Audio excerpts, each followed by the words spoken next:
Engine की noise भी आती है केबिन में काफ़ी। एंड इसमें हमने हाईवे भी कवर कर लिया है, सिटी भी कवर कर लिया है, पहाड़ में भी चला के देख लिया, ऑफ रोडिंग भी कर ली है। गियर शिफ्टिंग होती है ना, तो आपको एक लैग जो है वो डेफिनेटली फील होता है। पिकअप अच्छा है इसका, ब्रेकिंग इसकी अच्छी है, हैंडलिंग की बात करें तो हैंडलिंग भी अच्छी है। बाकी आप 120, 130, 40 के ऊपर जब जाते हो तो थोड़ा लगता है गाड़ी अब लोड मांग रही है ना। कभी कभार फील होता है कि फॉग लाइट की ज़रूरत भी है। आप अगर यहाँ बैठ के देखोगे पर्सनली तो आपको नहीं दिखेगा। बाल मेरे टच हो रहे हैं ऑलरेडी और मेरी हाइट 5'9" है, तो अगर इसमें 6 फुट से ऊपर का कोई बैठेगा तो थोड़ा सा उनको आगे होके बैठना पड़ेगा, वरना सर टकराएगा इसमें। वेलकम बैक दोस्तों। आज के इस वीडियो के अंदर मैं आपके साथ एक और ओनरशिप रिव्यू शेयर करने वाला हूं, जो कि रहने वाला है मारुति सुजुकी की न्यूली लॉन्च फ्रोंक्स का। अपने सामने जो गाड़ी है ये है फ्रोंक्स का डेल्टा प्लस वेरिएंट, जो कि ऑन करते हैं भैया। तो भैया आपको बहुत बहुत स्वागत है। सबसे पहले नाम बताइए अपना। शुभम। शुभम। और भैया आपका? सम्यक। सम्यक। अपने बारे में कुछ बताइए। ये हमारा भी यूट्यूब चैनल है इट्स अबाउट मशीन्स का, तो आपको वहाँ पे बहुत सारे ओनरशिप रिव्यूज़ मिल जाएंगे। फ्रोंक्स की बहुत सारी वीडियोस देखनी तो वहाँ मिल जाएंगी, आप चेकआउट कर सकते हो। बाकी बात कर लेते हैं अब इस वीडियो की। तो सर सबसे पहले बताइए गाड़ी आपने कब परचेस करी तो है? ये गाड़ी परचेज करी थी हमने, लॉन्च हुई थी आई थिंक 24 मई के आसपास। तो हम 28 मई को हमें मिल गई थी, मतलब गाड़ी। लॉन्च होने के 2-4 दिन बाद ही हाँ, आपने मतलब ले ली। हमने हफ्ते भर प्री-बुक के अंदर करवा ले दी ली थी। है। हाँ। तो प्री बुक से ही स्टार्ट कर लेते हैं। तो भाई जब लीक वगैरह आ रहे थे तब भी गाड़ी आपने देख ली कि मतलब गाड़ी फाइनल यही कर ली थी, या और भी गाड़ियाँ आप देख वगैरह रहे थे? तो इसका स्टार्ट कैसे हुआ था कि हम लोग ऑटो एक्सपो गए थे जनवरी में जो हुआ था, तो वहीं पे हमारे सामने ये लॉन्च हुई थी। तो इसका जो डिज़ाइन वगैरह था ना, वो पर्टिकुलरली बहुत पसंद आया था। सुजुकी के हिसाब से काफ़ी बेहतरीन डिज़ाइन इस गाड़ी में दिया था। तो एक ये था मन में कि ये गाड़ी भी आने वाली है, पता नहीं था तब कब लॉन्च होगी। बट इसके अलावा हमने और भी गाड़ियाँ देखी, जैसे बलिनो थी। तो हमें चाहिए थी कि एक अंडर 4 मीटर्स हो और एवरेज उसकी बहुत बढ़िया होनी चाहिए। तो ये 2 रिक्वायरमेंट्स थी। तो सिर्फ मारुति ही देखी या फिर दूसरी भी नहीं, तो गाड़ियाँ? मारुति की हमने बलिनो देखी थी एक तो, और उसके अलावा hyundai की तब लॉन्च हुई थी ग्रैंड आई10 कनेक्टेड टेल लाइट वाली, वो Tail light के पीछे भी। साथ। नई तो look वो में भी आई थी। हमने देखी थी, बट फिर फ्रॉन्क्स आ गई मार्केट में एंड इसकी थोड़ी हाइप भी थी, अच्छी लग रही थी डिज़ाइन वगैरह सब कुछ। तो हमने कहा फ्रॉन्क्स ही ले लेते तो हैं। जैसे बलिनो से कंपेयर किया जाए तो जैसे आपने कहा कि माइलेज का मेन कंसर्न रहा है, तो बलिनो भी माइलेज अच्छा देती है, फ्रोंक्स भी अपना सेम उसी अपने इंजन वगैरह के साथ आती है। तो इस पे जाना बलिनो को छोड़ के क्या रीज़न रहा? तो 2-3 मेजर रीजंस हैं। एक तो है कि 190 की आपको इसमें ग्राउंड क्लियरेंस मिल जाती है, ठीक जो है। कि बलिनो में आपको नहीं नहीं मिलती मिलती है। उसके अलावा आप इसका अगर फ्रंट का लुक देखोगे तो इसमें जो आगे DRL आते हैं 3 क्यूब वाले, नीचे आपको फ्रंट में आ जाते हैं। 3 वाला जो सेटअप मिलता है, तो ये सब जो चीज़ें हैं ये कंपैरेटिवली मुझे बलिनो से काफ़ी बेटर लगी। एंड उसके अलावा जो इसके पीछे जो कनेक्टेड टेल लाइट वाली जो पूरा एक स्ट्रक्चर मिलता है, हाँ। वो बहुत ही बेहतरीन लगा। तो ये तो डेल्टा प्लस वेरिएंट है, तो इसमें कनेक्टेड टेल लाइट तो नहीं आती है। हाँ, इसमें नहीं आती है, बट हमने बाहर से लगवाई है। ये पहली चीज़ मैंने सोच ही रखी थी कि ये तो लगवानी है। तो जो डायरेक्ट कनेक्टेड टेल लाइट से वाली वेरिएंट आता है, जो कि इसका अल्फा वेरिएंट है, टॉप मॉडल, तो वो आपने क्यों कंसीडर नहीं किया? मतलब क्या कुछ खास रीजन था ऐसा? क्योंकि मुझे ऐसा लगता है कि जैसे लोग इसको SUV बोलते हैं, बट ये मुझे काफ़ी हद तक हैचबैक ही लगती है, जिसकी अच्छी ग्राउंड क्लियरेंस है। बस तो उठा दिए। हाँ, तो अब अगर मैं 15 लाख तक जाता टॉप मॉडल में, तो उसमें फिर और बहुत ऑप्शंस आ जाते हैं। सेल्टॉस आ जाती है। फ्रोंक्स का सेंस कम बनता है। फ्रंट 15 लाख में मतलब कहो तो ये गाड़ी जस्टिफाई नहीं करती है उस हाँ, वैल्यू ये को। जस्टिफाई नहीं करती। तो डेल्टा प्लस वेरिएंट आपने लिया है। अब जैसे कि आपने ऊपर का बता दिया कि ऊपर जस्टिफाई वैल्यू नहीं करती, तो लोअर वेरिएंट्स भी तो आते हैं। लोअर वेरिएंट भी तो आप देख सकते थे। तो अब इसमें फ़र्क अगेन यही आता है कि इससे अगर एक लोअर वेरिएंट जाते हैं तो उसमें चीज़ें मिसिंग क्या होती हैं वो बताता हूँ। एक तो आपको ये आगे वाला DRL का सेटअप नहीं मिलता, ठीक है। वो बल्ब नहीं जाते पार्किंग वाले। पीछे की जो लाइट है वो भी कंपैरेटिवली डिफरेंट है। डेल्टा प्लस से जो आती है उसमें साइड में LED वाले आते हैं, जिसके नीचे वेरिएंट होता है उसमें थोड़ा सा डिफरेंस है, वो सेम लाइट नहीं आती। ठीक है। उसके बाद अलावा देखोगे तो यहाँ पे आपको हेलोजन वाली लाइट्स मिल जाएंगी। तो मुझे मोस्ट वैल्यू फॉर मनी जो है वो डेल्टा प्लस मॉडल ही लगा। और इसमें मतलब जो फीचर भी कुछ ऐसी चीज़ें होती हैं जो आप बाहर से नहीं चेंज करवा सकते, वो भी इसके अंदर आपको मिल जाती है। डेल्टा में नहीं अलॉयज भी तो इसी अगर आप स्टार्ट होता है। डिफरेंस देखो, 50,000 के डिफरेंस में आपको पूरा LED सेटअप मिल रहा है, आगे पीछे, और अलॉयज भी मिल रहे हैं।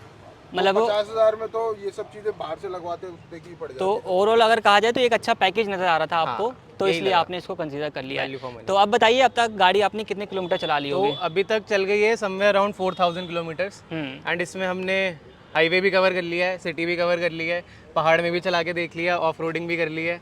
तो उस हिसाब से गाड़ी जो है हमने पूरी एकदम निचोड़ ली है कि कैसी है, देख कैसी लिए, नहीं है। समझ लिए पूरी कि किस तरीके का बिहेवियर है। 1.2 लीटर का इंजन है, गाड़ी है 4 मीटर की, कैसे चलने में रिस्पॉन्स करती है? तो देखो इसमें ऐसा है कि ये है AGS वाला वेरिएंट, ठीक है, ऑटोमेटिक गियर शिफ्ट वाला। तो इसके अंदर क्या होता है कि जब गियर शिफ्टिंग होती है ना, तो आपको एक लैग जो है वो डेफिनेटली फील होता है। अगर मैनुअल ली होती हमने तो आई थिंक कहानी बहुत अलग होती, बट ऑटोमेटिक गियर शिफ्टिंग इसका जो है इसमें बहुत लैग फील होता है, फर्स्ट सेकंड थर्ड गियर में सब में लैग फील होता है। बट अगर परफॉर्मेंस की बात करो, गाड़ी भागती कैसी है, ब्रेकिंग कैसी है, तो उसमें कोई दिक्कत नहीं रहने वाली। अब ये बताइए सर इसके बारे में, सिटी पे आपकी बात कर ली, हाईवे पे चलाने में कैसी गाड़ी है? हाईवे में भी चलाने में बहुत सही है, मतलब वो लैग का अगर छोड़ दें हम तो पिकअप अच्छा है इसका, ब्रेकिंग इसकी अच्छी है, हैंडलिंग की बात करें तो हैंडलिंग भी अच्छी है।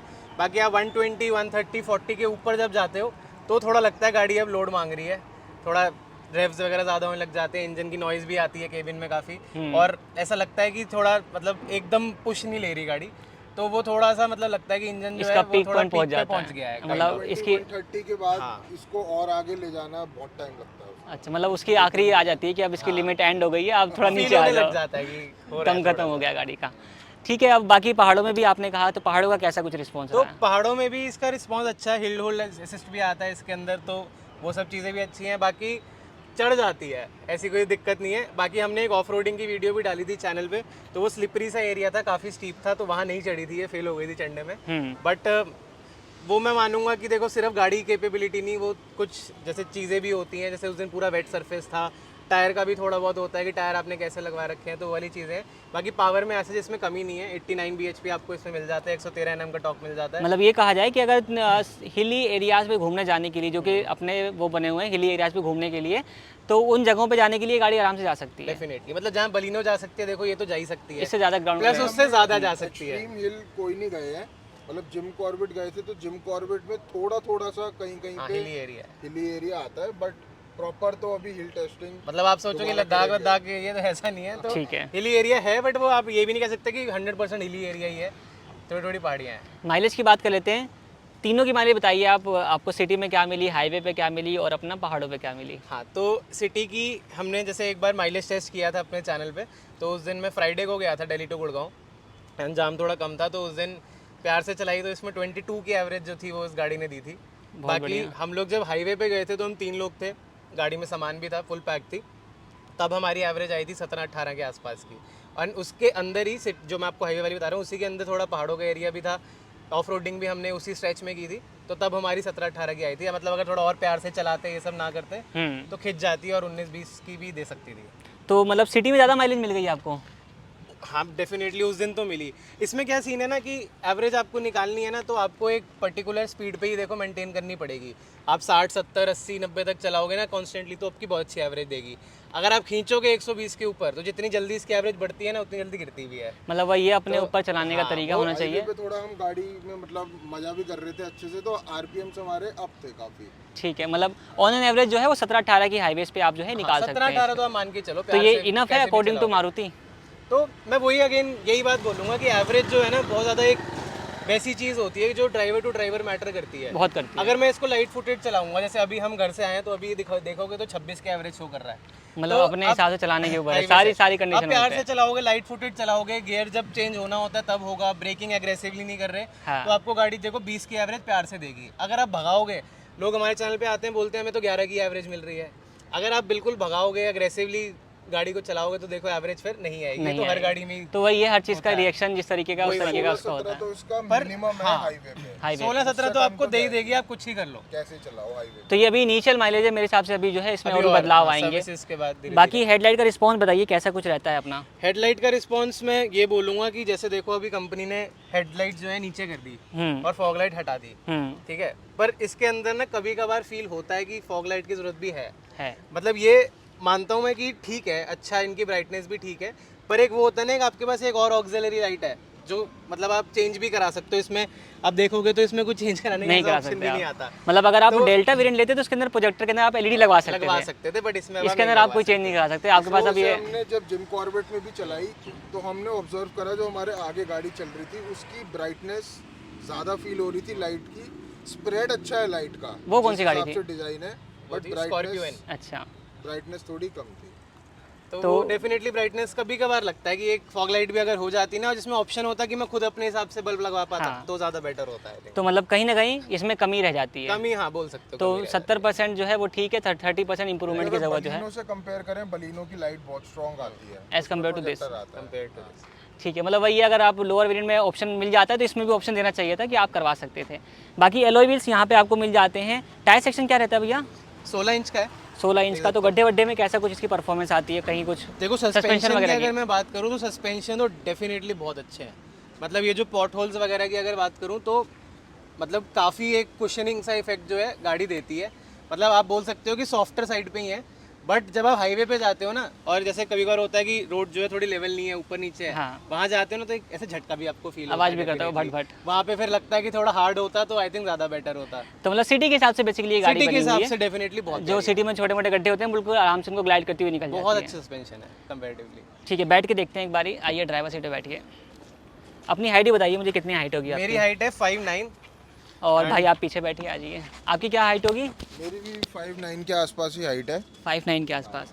तो सर सबसे पहले आपसे बात करता हूँ मैं, ड्राइवर सीट आपने एडजस्ट करी हुई है अपने हिसाब से, तो कैसा कुछ कंफर्ट मिल जाता है चलाते टाइम? स्टीयरिंग वगैरह 4 मीटर की कार है अपनी ये, तो जब आप रोटेट वगैरह करते हो सिटी के अंदर आसानी से हो जाती है? देखो रोटेट वगैरह करने में तो कोई दिक्कत नहीं है, वो सब सही होता है। एक दो चीज़ें जो हैं, एक तो ना इसका ये बहुत पतला है स्टीयरिंग व्हील। हाँ, मतलब मेरे पास एक सेल्टॉस भी है, उसमें काफ़ी मतलब मोटा आता है कंपैरेटिवली स्टीयरिंग व्हील, तो मुझे वो थोड़ा ज़्यादा प्रेफर करता हूँ। बाकी इसमें एक जो सबसे नेगेटिव पॉइंट है ड्राइवर पॉइंट ऑफ व्यू से, वो ये है कि आप अगर मेरे आई लेवल से देखोगे ना तो एसयूवी बोलते हैं इसको। एसयूवी में मतलब मेरे को ऐसा लगता है सबसे मेन चीज़ ये होती है कि आपको फ्रंट पोजीशन थोड़ी ऊंची होनी बोनेट चाहिए। का आपको पूरा व्यू दिखता है कि दोनों एंड्स कहाँ पे हैं। आप अगर यहाँ बैठ के देखोगे पर्सनली तो आपको नहीं दिखेगा। मतलब आपको एज्यूम करना पड़ रहा है एसयूवी के अंदर भी। हाँ, मतलब एसयूवी वाला जो लुक है ना अंदर से नहीं है, हैचबैक है ये। सिर्फ बाहर से इसको उठा दिया है, अंदर से वही हैचबैक ही रहने बाहर वाली से है। एसयूवी बना दी है इसको, पर अंदर से मतलब वही है। और इसमें ना ऑप्शन भी नहीं है, देखो सीट ऊपर करने का। वो तो अगर वो जबकि होता, डेल्टा प्लस वेरिएंट है, मतलब कि बिल्कुल मिड वेरिएंट आ जाता है, उसमें भी नहीं है। इसमें नहीं है। बाकी प्लास्टिक मटेरियल वगैरह की क्वालिटी वगैरह कैसी है गाड़ी के प्लास्टिक की अंदर? क्वालिटी अगर आप देखोगे तो अच्छी है, ऐसे कोई रैटलिंग साउंड वगैरह नहीं आती है। अगेन मैं इसमें एक चीज़ ऐड कर देता हूँ कि कंपनी ने बहुत सारे शेड्स दे दिए हैं एक ही गाड़ी के अंदर। अगर आप देखोगे तो यहाँ देखो, ये ब्लैक सा है, ये थोड़ा सिल्वर ब्राउनिश सा है, यहाँ पे कार्बन फाइबर दे दिया है, यहाँ बरगंडी दे दिया है। तो यही मतलब ना देखो 5 शेड है इतने से उसमें, अंदर भी देखो और यहाँ पे silver वगैरह देखोगे तो के, ये हाँ। सिल्वर पैनल अलग से मिलता है। तो यही है कि मतलब इन्होंने ना हर छोटा छोटा पुर्जा हर जगह से निकाल के एक ही गाड़ी में असेंबल कर दिया है। काफ़ी कोशिश करी है अच्छा बनाने की, और बना भी दिया, गाड़ी अच्छी लगती भी है ना देखने में। Look-wise अच्छी तो भाई आप भी बैठिए एक बारी। अपनी हाइट आपकी 5.9 है ना? तो भाई भी आगे बैठे हुए हैं 5.9 के हिसाब से, और यहाँ पे आप लेग रूम वगैरह जो है वो चेक कर सकते हो। आप बताइए कैसा कुछ है लेग रूम? नहीं, लेग रूम इस गाड़ी में डेफिनेटली बहुत अच्छा मिलता है। तो अभी आप देख सकते हो मेरे पास कम से कम 4 से 5 इंची और जगह खाली है। और हेडरूम? तो पीछे 6 इंची का भी बैठेगा तो लेग रूम में दिक्कत नहीं आएगी।